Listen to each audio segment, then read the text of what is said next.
काजल निषाद की बात कर रही हूँ। निषाद पार्टी पे अक्सर हमलावर नजर आती हैं और आरोप लगाती हैं कि भोजन भरी थाली को गटकने का काम संजय निषाद ने किया है।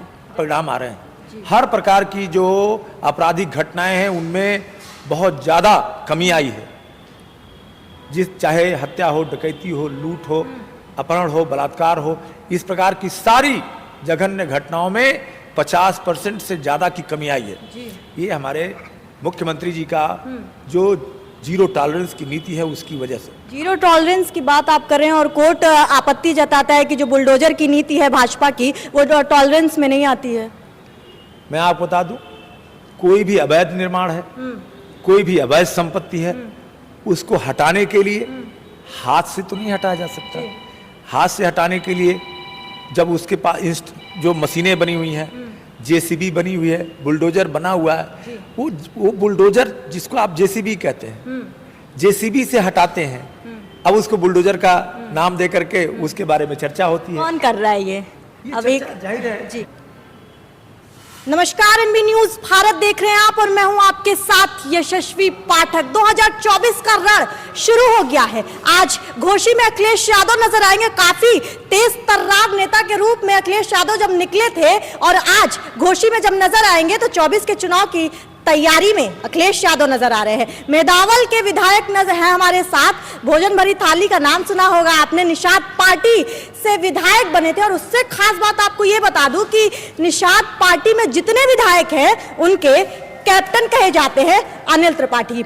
इनके घर पे मौजूद हूं और इनसे बात करेंगे कि 24 का जो चुनाव है किस तरीके से तैयारी कर रहे हैं। बड़े भाई और छोटे भाई की ये जो जोड़ी है, अक्सर संजय निषाद को कहते सुना जाता है कि भाजपा के छोटे भाई हैं। तो क्या बड़ा भाई छोटा भाई 24 के चुनाव में कुछ अजूबा करेगा? जो अखिलेश यादव की रण में जो रथ है उसका पहिया निकलेगा कि नहीं? आइए जानते हैं इनसे। कैसे देख रहे हैं 24 का चुनाव? सवाल यहीं से शुरू करूंगी। 2024 का लोकसभा का चुनाव जी, इसमें जो लक्ष्य है 100% 80 की 80 सीटें जीतने का लक्ष्य है और उस पर काम चल रहा है। जहां तक भारतीय जनता पार्टी और निषाद पार्टी का सवाल है तो निश्चित रूप से हमारे राष्ट्रीय अध्यक्ष जी ने ये जो रिश्ता बताया है, ये रिश्ता बहुत ही मजबूत रिश्ता है, छोटे भाई बड़े भाई का, और पूरी शिद्दत के साथ, पूरी ताकत के साथ भारतीय जनता पार्टी से निषाद पार्टी का गठबंधन है और उस गठबंधन की ताकत आपने इसके पहले भी देखा है विधानसभा चुनाव में और निश्चित रूप से 2024 में इसका बेहतर परिणाम मिलेगा। इसके पूर्व के लोकसभा चुनाव से बेहतर परिणाम आपको मिलेगा। और जो हमारे प्रधानमंत्री जी और राष्ट्रीय अध्यक्ष भारतीय जनता पार्टी जेपी नड्डा जी ने ये जो संकल्प लिया है, उत्तर प्रदेश की सरकार ने संकल्प लिया है, पूज्य योगी जी महाराज ने संकल्प लिया है कि हम 80 की 80 सीटें जीतेंगे, तो निश्चित रूप से आपके सामने ये जीत दिखाई देगी 2024 में। नेतृत्व की बात आप कर रहे हैं। आपने प्रधानमंत्री नरेंद्र मोदी का नाम लिया, आपने मुख्यमंत्री योगी आदित्यनाथ का नाम लिया, लेकिन इन सब के बीच में छोटा भाई संजय निषाद कहीं छुप जाते हैं। हाँ। आप देखो, मैंने अभी कहा ना कि हमारे राष्ट्रीय अध्यक्ष डॉक्टर संजय निषाद, मैंने अभी जिक्र किया जी।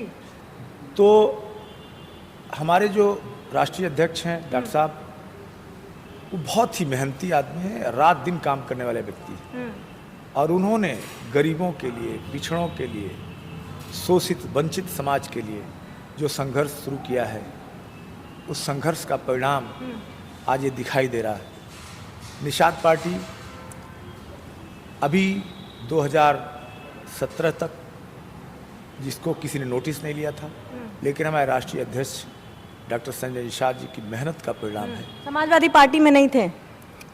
समाजवादी पार्टी जब उन्होंने महसूस किया होगा कि समाजवादी पार्टी के साथ काम करना बेहतर हो सकता है, उनके उसूलों, उनके नीतियों के अनुकूल हो सकता है, तो उन्होंने जोड़ा था।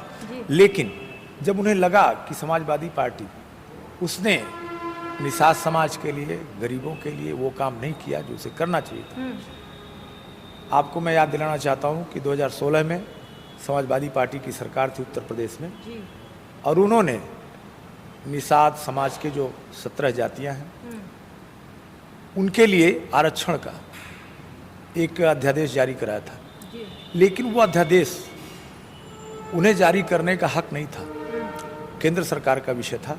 लेकिन इन्होंने ऐसा करके पूरे एक बड़े समाज को, निषाद समाज को अधर में डाल दिया और उसी के खिलाफ ये लड़ाई चल रही है। हमारे राष्ट्रीय अध्यक्ष की ये मांग है कि उन्हें भी संविधान द्वारा जो ये दिया गया है अनुसूचित जाति का, उन्हें मिलना चाहिए, हक मिलना चाहिए। तो उसी की लड़ाई चल रही है। और ऐसा नहीं है कि कुछ उसमें हम नई बात कर रहे हैं, हमारे संविधान में ये व्यवस्था दी गई है और उसी संविधान की व्यवस्था के अनुकूल ही हमारी मांग चल रही है। आरक्षण की बात आपने छेड़ी है, उस पे आऊंगी, छोटे भाई बड़े भाई की बात पे आऊंगी, लेकिन उससे पहले आपके बारे में थोड़ा सा बात कर लेते हैं। मेधावल के विधायक हैं आप, जयराम पांडे को हराया आपने, बड़ी मार्जिन से हराया। कहा जाता है कि ब्राह्मणों का वर्चस्व है, काफी पसंद भी करते हैं ब्राह्मण आपको। निषाद पार्टी के कैप्टन के रूप में जाने जाते हैं। अब आते हैं रणनीति पे। 24 के चुनाव की जो रणनीति है, इसमें निषाद पार्टी अपने आप की भागीदारी भाजपा के साथ कहां देख रही है? और ये सवाल तब महत्वपूर्ण और हो जाता है दर्शकों, जब नगर निगम के चुनाव में निषाद पार्टी को अपने कैंडिडेट वापस लेने पड़े थे। देखिए, जैसा कि आपने देखा कि हमारे गठबंधन के केंद्रीय नेतृत्व ने जो बात रखी, तो उसका सम्मान करते हुए प्रत्याशी वापस लिए गए।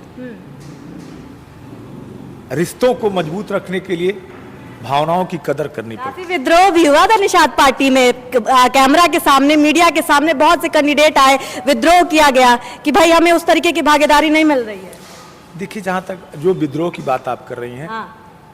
बहुत सारे लोग ऐसे होते हैं जिनका काम ही है, जो एक मूवमेंट है, एक आंदोलन है, एक गरीबों के हक की लड़ाई है, तो उसमें बाधा डालते रहते हैं।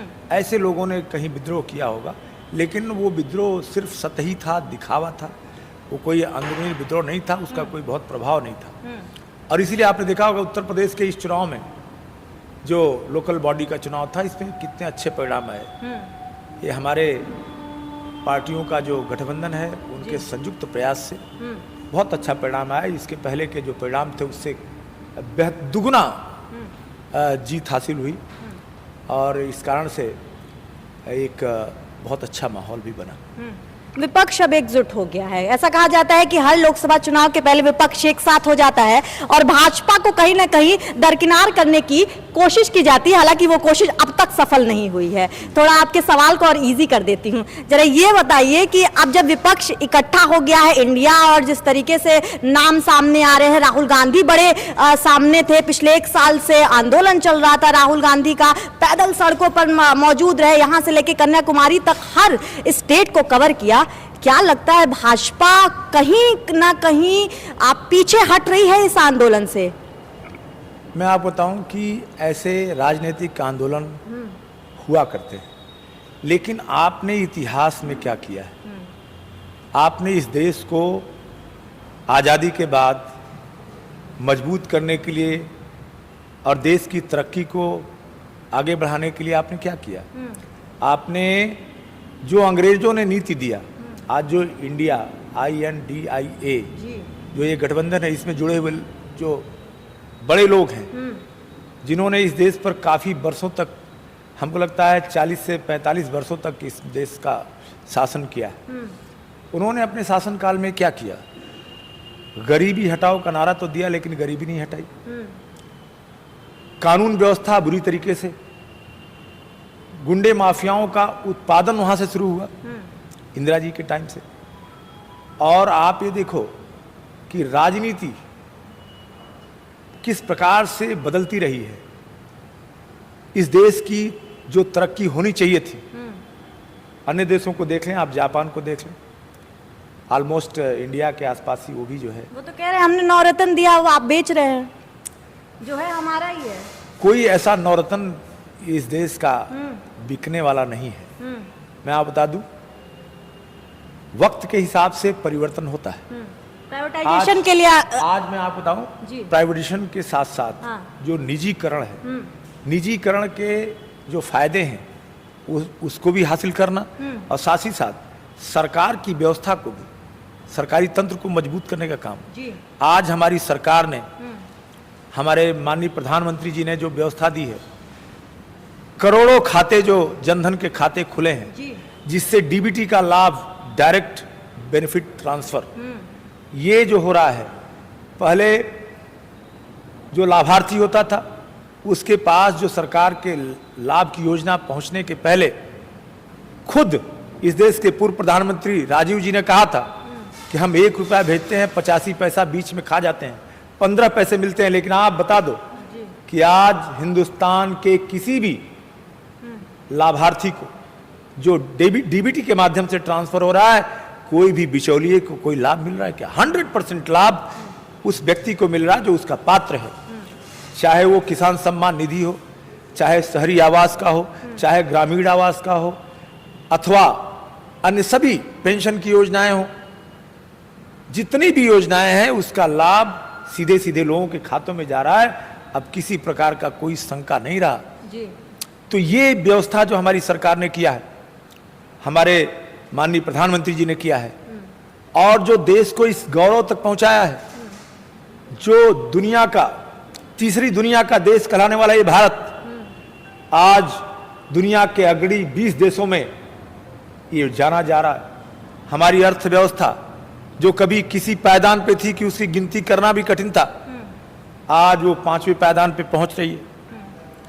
सुरक्षा के मामले में हमारी जो सुरक्षा व्यवस्था है, जिस प्रकार से हमारी तीनों सेनाएं समृद्ध हो रही हैं, ताकतवर हो रही हैं, वो आज एक मिसाल है।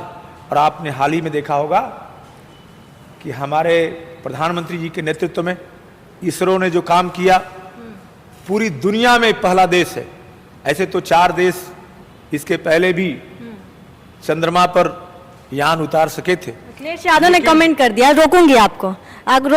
अखिलेश यादव ने कमेंट कर दिया है, अपने चंद्रयान की बात की है। उन्होंने कहा कि इसरो में पॉलिटिकल पार्टीज का कोई मतलब नहीं होता है। फिर इस तरीके से इसरो का साथ लेने का किस तरीके से आप इमेज बना रहे हैं? मैं आपको बता दूं, हाँ। किसी भी संगठन जो काम करता है उसे अगर धन न प्राप्त हो तो वो काम कैसे कर पाएगा? उसका बजट हमारी सरकार ने इन इनोवेशंस के ऊपर जो बजट दिया है जी। उसका एक बड़ा परिणाम आया है सामने। अगर हमारे वैज्ञानिकों को वो सुविधाएं नहीं दी जाएंगी, वो काम करने का अवसर नहीं दिया जाएगा, तो वो परिणाम नहीं मिलेंगे। तो इसको तो आपको मानना पड़ेगा जी। और देखिए, विपक्षी जो लोग हैं वो हर विषय पे नेगेटिव बात करेंगे। यही हमारे देश का दुर्भाग्य है जी। कि राजनीति करने वाले लोग ठीक बात है। सकारात्मक नहीं होते, नकारात्मक बातें करते हैं। इसी कारण से आज जो संकट है, कभी राहुल गांधी जी चले जाएंगे विदेश में, वो हमारे देश के ऊपर अनेक प्रकार की नेगेटिव बातें करेंगे। क्या ये उचित बात है? क्या आप कम से कम देश के गौरव को भी दुनिया के सामने रखिए। राजनीति ऐसा नहीं करता है कि आप जो है कहता है कि आप देश के बाहर जाइए तो देश की खिलाफत करिए, देश के बारे में नेगेटिव बोलिए। ये तो राहुल गांधी जी की बुद्धिमत्ता, ये सवाल कटघरे में खड़ी होती है जी, कटघरे में खड़ी होती है। दो तीन सवाल मन में आते हैं। अभी आपको जब सुन रही थी, सुरक्षा की बात आपने की, आपने विदेशों में भारत के इमेज की बात की, जो प्रधानमंत्री नरेंद्र मोदी के आने के बाद 2014 के बाद से सुधरी है, और ये कहीं ना कहीं नकारने वाली कोई बात नहीं है। लेकिन जो सुरक्षा की बात है, कई विपक्षी पार्टियां, और ये पेपर में है सर, कि सुरक्षा के जो बंदोबस्त हैं, जो सरकार की जो सुरक्षाएं हैं, इस पे कहीं ना कहीं सवालिया निशान उठे हैं। और ये तब प्रूफ हुआ जब कोर्ट में किसी का मर्डर हो जाता है, जब हॉस्पिटल के बाहर किसी का मर्डर हो जाता है, और ऐसे रसूखदार एक ऐसे व्यक्तित्व का मर्डर हो जाता है जिसको सुरक्षा की उस समय, क्योंकि जब अदालत में ये कोई मामला चला जाता है तो सुरक्षा की ज्यादा जरूरत होती है। ये सब मामले अतीक अहमद की बात कर रही हूँ, रेफरेंस में बता रही हूँ आपको, कि जब ये सब मामले सामने आते हैं, तो जब निचले स्तर पे मैं बात करती हूँ, इसी गोरखपुर में आए दिन बहुत सारी घटनाएं हो रही हैं, बहुत सारी चीजें आती हैं, सुरक्षा को किस नंबर पे आप रिपोर्ट कार्ड दे रहे हैं? देखिए, मैं बताऊं कि इस तरह की कुछ ऐसी दुर्भाग्यपूर्ण घटनाएं होती हैं जी। आपको मैं याद दिलाना चाहता हूं कि पूर्व प्रधानमंत्री राजीव गांधी, पूर्व प्रधानमंत्री इंदिरा गांधी, इन लोगों की भी हत्याएं इसी देश में हुई। और सुरक्षा व्यवस्था उनकी बहुत जबरदस्त होते भी हुई है। कब कौन सा व्यक्ति किस दृष्टिकोण से, कौन सा व्यक्ति आपराधिक भावना से वहां आकर के अचानक से हमला कर देगा, इसे कोई भी सुरक्षा तंत्र पहले से नहीं जान सकता। लापरवाहियां दिखी सर, कैमरे पे थी लापरवाहियां, पुलिस कांस्टेबल्स जो गार्ड्स थे वो अलग हट जाते हैं। जिस तरीके से जीप आती है एक अतीक अहमद की, वो एकदम एक साफ सुथरा रोड पे आती है, कोई उसमें जो तिकड़ी होती है पुलिस की वर्दियों में पुलिस नजर नहीं आती है। उस दिन खास तौर पर जब ये घटना हुई, पुलिस वालों और ये मुख्यमंत्री योगी आदित्यनाथ ने भी तलब किया था पुलिस वालों को, तो किस तरीके से आप देख रहे हैं, क्या एक गाइडेंस की जरूरत पुलिस विभाग में भी नहीं है? निश्चित रूप से इस घटना के बाद माननीय मुख्यमंत्री जी ने चेतावनी दिया है और मुझे भरोसा है कि आने वाले दिनों में इस तरह की घटना दोबारा नहीं होगी और पुलिस बल को बेहतर तरीके से सुविधाओं से लैस करने का और उनको और बेहतर ताकत देने का काम शुरू किया गया है। जब कुछ घटनाएं होती हैं तो उसके नेपथ्य में चीज़ों का अध्ययन होता है, फिर जो उसके अध्ययन से जो परिणाम सुझाव मिलते हैं उस पर काम होता है। ये दुर्भाग्यपूर्ण घटनाएं कभी कभार हो जाती हैं और बड़े से बड़ा तुरंत, आप अमेरिका में भी आपने देखा होगा कि वहाँ के राष्ट्रपति को भी गोली मारी गई, अब्राहम लिंकन को मारा गया, जॉन एफ कैनेडी को मारा गया। ऐसे अभी आपने देखा कि दुनिया का कोई देश ऐसा नहीं है कि ऐसे घटनाओं से बच सके, ऐसा कोई सुरक्षा तंत्र नहीं है। लेकिन इसमें शासन प्रशासन को कहीं भी आप उंगली नहीं उठा सकते। आज उत्तर प्रदेश में जो माननीय योगी जी का जीरो टॉलरेंस की नीति है, उस पर आपने देखा होगा कितने शानदार परिणाम आ रहे हैं। हर प्रकार की जो आपराधिक घटनाएं हैं उनमें बहुत ज़्यादा कमी आई है।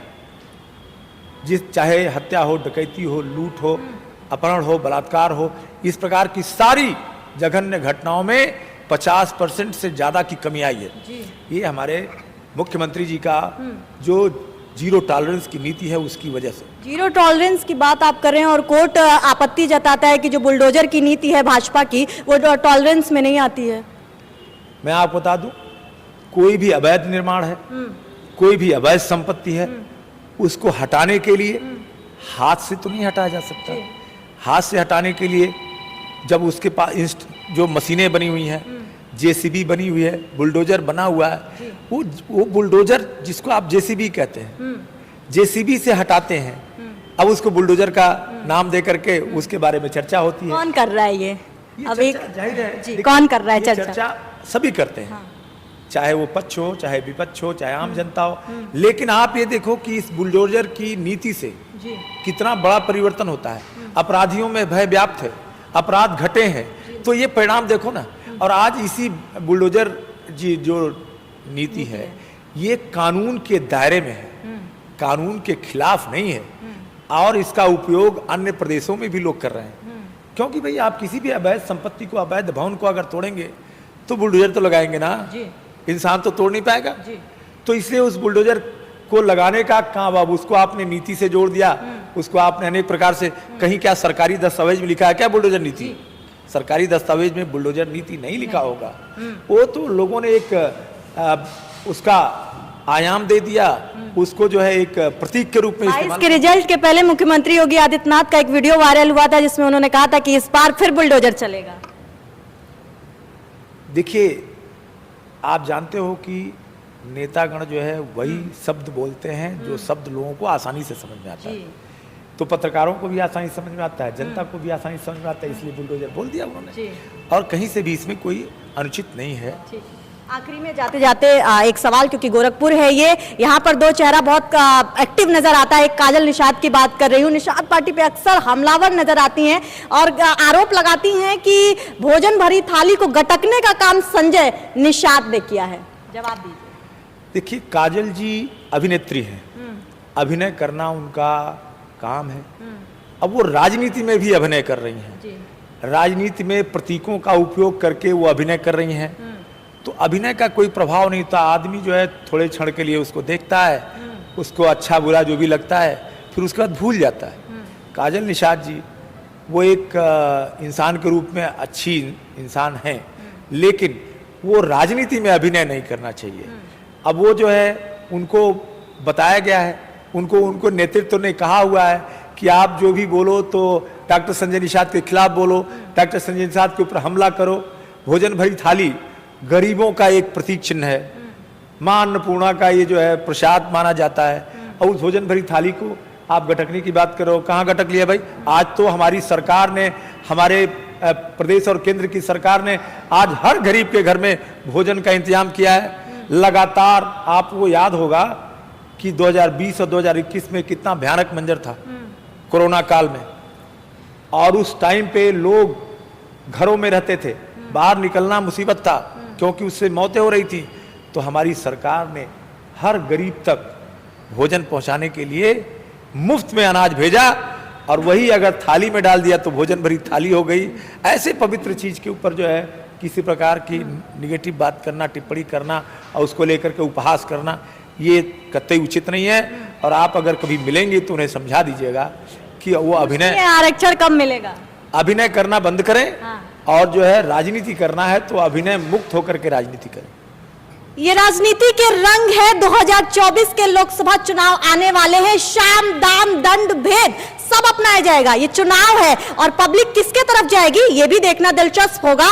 एक तरफ इंडिया है जो विपक्ष एकजुट हो गया है, एक तरफ भाजपा है जहां पर लाल किले पे खड़े होकर प्रधानमंत्री नरेंद्र मोदी ने कहा कि हर तरफ भाजपा है, और इसलिए भाजपा है क्योंकि हर घर में शौचालय है, हर घर में जनधन योजना है, हर घर में किसानों की मदद हो रही है, हर घर में बिजली है। देख रहे थे आप निषाद पार्टी के बड़े नेता को। अनिल त्रिपाठी मेहदावल के विधायक है, कैप्टन कहे जाते हैं। अब देखना होगा कि 24 में क्या होगा। बने रहिए एनबी न्यूज भारत के साथ।